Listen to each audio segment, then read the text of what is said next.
Hi there, you're watching Your Trades with me, Shreyanshi Singh and Snehisha, and over the next half an hour, we'll help you make sense of the day gone by in trade, and let's begin with just that, because quite an interesting day in trade coming in for the markets, Absolutely. right? When you take a look at the kind of handover that we have, really just twinning with the color that I'm wearing right now, because a sea of green is what you really saw across most sectors.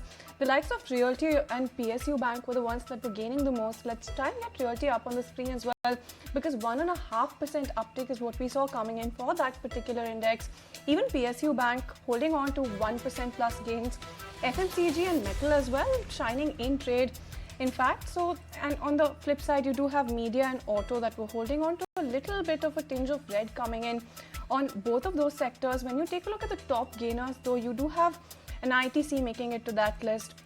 From the FMCG pack, you have Titan as well, 1.2% gains coming in on that one. When you take a look at the other gainers as well, there's JSW Steel, Hindalco. And of course, for steel, there was a news flow on the DGTR initiating probes into steel imports. And on the back of that, you did have some select stocks also gaining, the likes of Tata Steel, JSW Steel. All of those counters were clutching on to a tinge of green in trade as well. Tata Steel 0.7% uptick coming in for that one as well. So that's largely the kind of handover that you saw coming in for some of those names. When you take a look at the pharma pack as well, that's the one that was still quite resilient. So some of those pharma names as well, the likes of Cipla, were also holding on to a tinge of green in terms of the way that they went back home with those gains coming in for those stocks as well. So quite a few gainers in trade. You also had India Cements that was also jumping on that CCI node for acquisition as well, and even Ultratech was in focus on the back of that. Absolutely. India Cements is a stock that has done phenomenally well in today's trade despite all the volatility that we've seen. But talking about volatility, very important to highlight what the India VIX has done today, because almost a 10% cut coming in on the India VIX today. When we get our technical expert on board today, we'll be questioning him about the same. Let's understand a little bit more about what's happening with India VIX. Before we do that, let's understand and revisit some of the biggest news makers in today's trade. One sector worth talking about and worth highlighting today was the entire insurance space, and more the general insurance side, even compared to the life insurance space, because you have these general insurance stocks, the likes of GICRE as well as New India Assurance. They have taken a beating in today's trade, anywhere lower, anywhere between 4 and 6 to 7%, 6% cuts coming in on New India Assurance as well. So this is on the back of the announcement of the GST meeting that they were expecting to lead to some easing when it comes to life insurance and general insurance premiums, but that's not happened yet. That's been deferred for the next meeting, so no respite for this sector coming in, and insurance stocks have taken a beating in today's trade. Another space to watch out for today was metals, because you had Vedanta that was in focus. They've decided to retain their base metals business and modify their demerger agreement, so that's the reason why Vedanta was in focus today. Cuts of almost 1% coming in on that front as well. Fortis Healthcare also worth a mention on the back of that stake acquisition that they want to do of Agilus Diagnostics. That's gone through. The entire deal is out in the open now. So that was another stock in focus. And well, lastly, we have to highlight the latest announcement coming in from the NSC that you are going to have a working Saturday on the 1st of February. That's when the budget is going to be tabled. The markets are going to be open as a regular session, because the ministry wanted to give investors a chance to react to the budget announcement on that day itself. So well, Shreyanshi, another working Saturday coming in for us. But on that note, let's also welcome on board Lakshmikant Shukla, our guest today, technical analyst, institutional research at Yes Securities India. Lakshmikant, thanks so much for joining us on the show. And my question to you is the movement that we've seen on the India VIX today, because good day of trade coming in, we did see some volatility coming in, because if I'm not wrong, you had Nifty that had at one point of the trading day slipped even below 23,700. We were in the 23,600 territories. We've come back up from that point. Given the kind of volatility that we've seen today, one would naturally expect the VIX to shoot up, but it's been the exact opposite case, where the VIX has gone down roughly 10%. Could you help us understand why that has happened today? Good afternoon to you all, and thanks for inviting me on your show. Now, talking about India VX, yes, we have seen a spike above its 200 DMA, which was placed around the levels of 14.6, and it has went around the levels of 16.80. But then after we have seen resistance there, and India VIX started coming down lower. So which is showing some sort of stability for the near term. But again, for the last few days, even India VIX was trading below the mark of 200 MA. It means below it was trading around the levels of 15. Even after that, we have seen selling pressure in the market. Yes, we could see some sort of stability due to the oversold conditions in the indicators as well as oscillator. But I think market textures became weak as it started trading below 200 DMA, which is placed around the levels of 23,850. So that would be the first hurdle for the Nifty. If Nifty has to surpass, if Nifty has to gain momentum, then it has to surpass the levels of 23,850. Then any meaningful recovery will come above the levels of 24,100. Then we can say that Nifty will out of the wood. Otherwise, we would continue to suggest to follow the strategy on sell on rise, and until we see any decisive close of the levels of 24,100, view will remain tentative on the index, and we could see more selling pressure if Nifty breaches its prior month swing low, which is placed around the levels of 23,260. Then a further downward correction we could expect in the near term. Now talking about Bank Nifty has formed inside bar pattern, and on Friday it has also defended its 200 DMA, which is placed around the levels of 50,500 mark. So we could expect some sort of rebound toward the levels of 52,000. And if it surpasses this level of 52,000, then we could see some more strength in the Bank Nifty in the near term. All right, so here's hoping that before that downward breach finds us, there's a Santa rally that finds its way to the Nifty as well. But, tell you what, in this market, where are you bullish? What are the picks that you have for our viewers then? We are talking about sectors. I think defensive is one of those sectors which we can utilize in this downturn of Nifty. So Nifty Pharma, Nifty FMCG. These are the two sectors where we can go long and can initiate a long side bet in the near term. Talking about Nifty Pharma Index, so a few days back, this stock has given a cup handle breakout on the upside with the formation of inside bar pattern, and it has been defending its prior swing low and its key moving averages. So we could expect that pullback move will continue in Nifty Pharma. Now talking about Nifty FMCG space, so we have seen bullish divergence in RSI. So from here on, we could expect some sort of pullback move toward the levels of 5,750 to 5,800 with the initial downward move where we can see support of 55,500. So our preferred pick from these two spaces. So first one is Apollo Hospital. So this stock has given symmetrical triangle breakout on the daily chart, and still prices are consolidating near its apex of this symmetrical triangle. So we could expect till it hold above the levels of 7,100 to 7,070 zone. We could see a pullback move in symmetrical triangle, and once it surpasses the levels of 7,390, then it could drive higher toward the levels of 7,700. So that is what we are expecting as a target in Apollo Hospital. Second stock is which I would like to recommend, that is ITC. So today we have witnessed consolidation breakout, and this stock has given also falling trend line breakout on the daily chart, defending its 250 DMA with bullish crossover in RSI. So one can buy at current levels in ITC and could expect upside momentum toward the levels of 500 with the support of 459 on the downside. On that note, we'll let you go. Thanks so much for sharing your market outlook as well as your picks. But while we're taking in word coming in from experts today, valuations of financials are reasonable. That's the word coming in from our expert of the day, Gautam Duggad, Head of Research Institutional Equities at Motilal Oswal.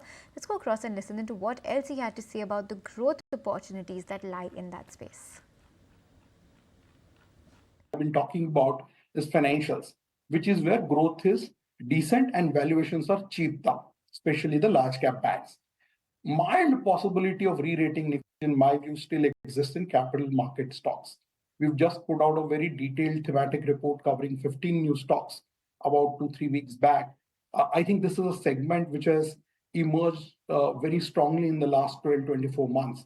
And all the mid to large, long end factors for this sector are very favorable, whether it is the financialization of savings, the adoption of technology, the proliferation in demat accounts.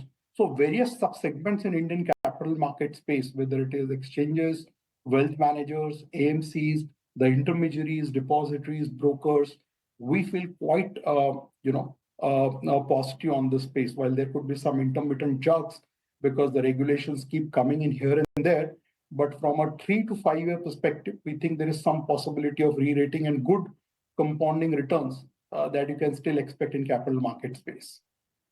All right, and that's the word coming in from Gautam Duggad on financials. But time for a very quick breather on the show. On the other side, there's more news and updates, so don't go anywhere.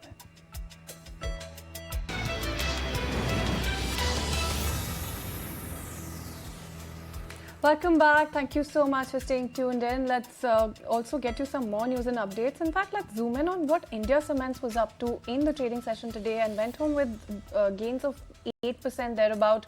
That's the stock that we should take a look at on the back of that CCI approval, of course, for Ultratech to acquire India Cements.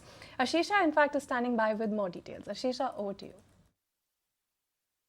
Well, yes, both these stocks are gaining in trade today. In fact, India Cements is up nearly 8% after Competition Commission of India gave its approval or gave in principle approval for 32% stake in India Cements, which will be bought from promoters. And it also gave its approval for open offer of 26% on account of the acquisition that the company is doing. Now, just to give you a brief background, in July this year, Ultratech Cement had announced acquisition of India Cements, and earlier this month, Competition Commission of India had put out a notice to Ultratech Cement for this acquisition, but now the approval has come through, which is a big positive, because of which India Cements is gaining in trade. Now, the open offer price stands at about 390 rupees per share, and on Friday, India Cement closed at about 339, implying 15% premium as compared to Friday's closing price, and that is precisely the reason why India Cements is gaining nearly 8 to 9% in today's trading session. As far as Ultratech Cement's plans are concerned, as you mentioned, consolidation continues to grow in the space, because of which both top players, Ultratech and Adani, have been trying to expand their presence. Ultratech also has expansion plans, so it plans to increase its capacity to 159 million tons by March 2025, about 184 million tons by March 2027, and it aims to reach total capacity of 200 million tons by March 2030. So yes, aggressive expansion plans that the company has. Today, of course, both these stocks are in focus on the back of the CCI approval that has come through for acquisition of India Cements. Thanks so much for joining us with all of those details. Ultratech Cement not doing much. India Cements, however, big gainer in today's trade. But let's shift focus from cement, talk about sugar, because sugar pack, the stocks in the sugar sector have been deeply pressured today. Sources tell ET now that government is likely to hold an inter-ministerial meeting next month on sugar sector demands. The meeting will be chaired by Home Minister Amit Shah with Union Minister Nitin Gadkari on the panel as well. My colleague Samir is joining us with all of those exclusive details. Samir, take it away.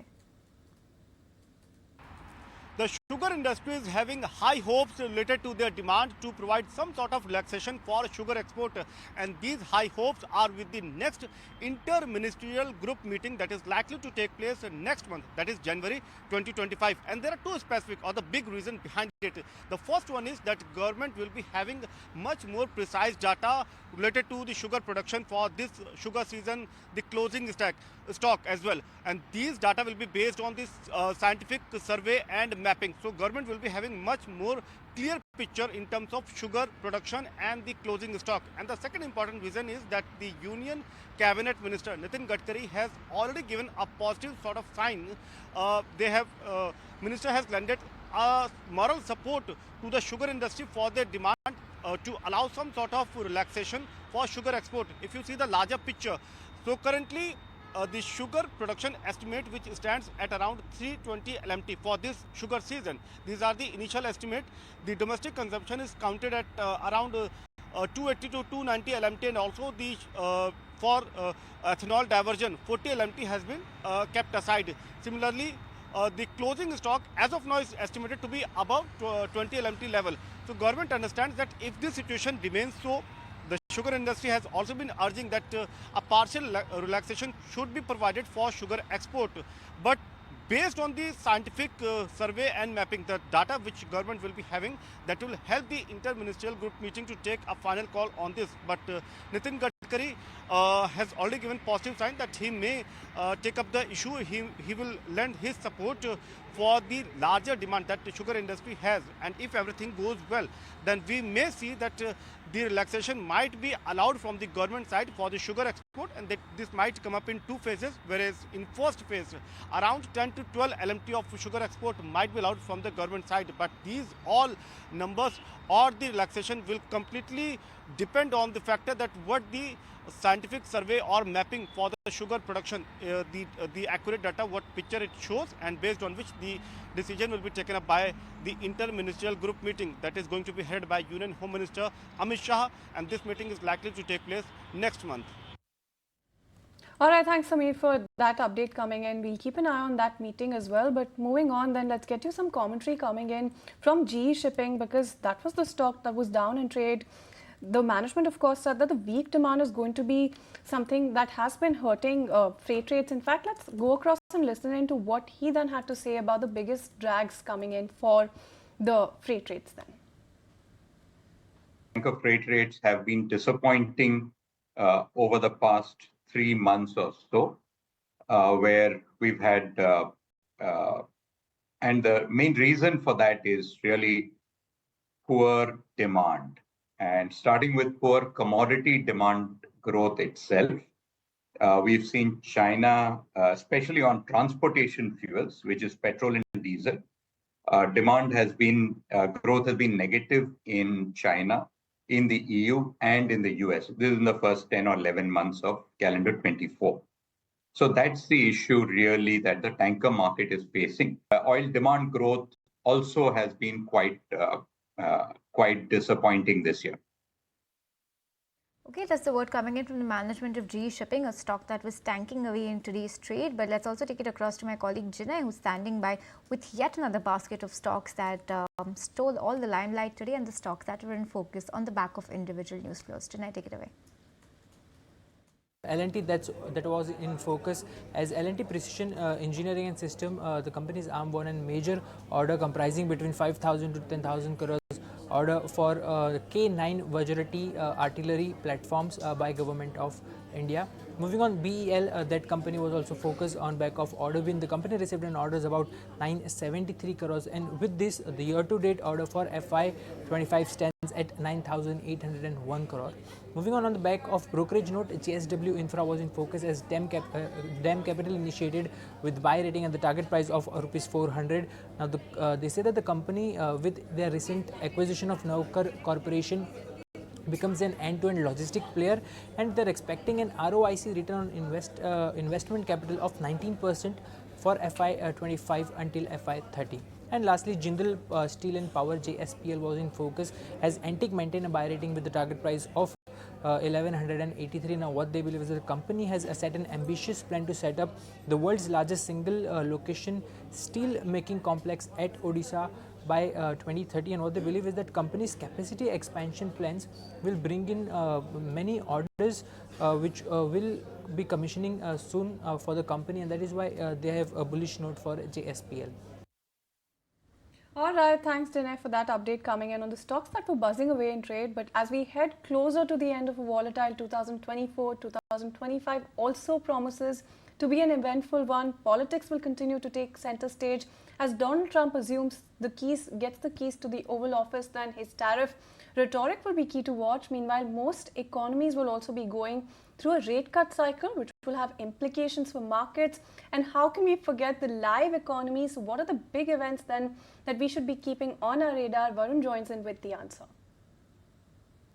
The year 2025 is going to be an important year for India not only India, but also the world as a whole, because the first thing that you need to keep an eye on is Donald Trump, because the 47th president of US is going to take office from the month of January, and that is the time when the whole action starts, because analysts on the street are expecting that this would result in a trade war-like situation across the globe, especially he would start raising tariffs on China, and Chinese economy is not in a good shape and they are depending upon stimulus for their growth. And if he starts putting tariffs on China, then let's see what is the impact on China and also the world as a whole. Other than this, you need to keep an eye on interest rates, because Well, absolutely, Varun. Lots to watch out for in next year's trading session as well as the entire next calendar year. But on that note, it's a wrap on this edition of Your Trades. Thanks so much for watching.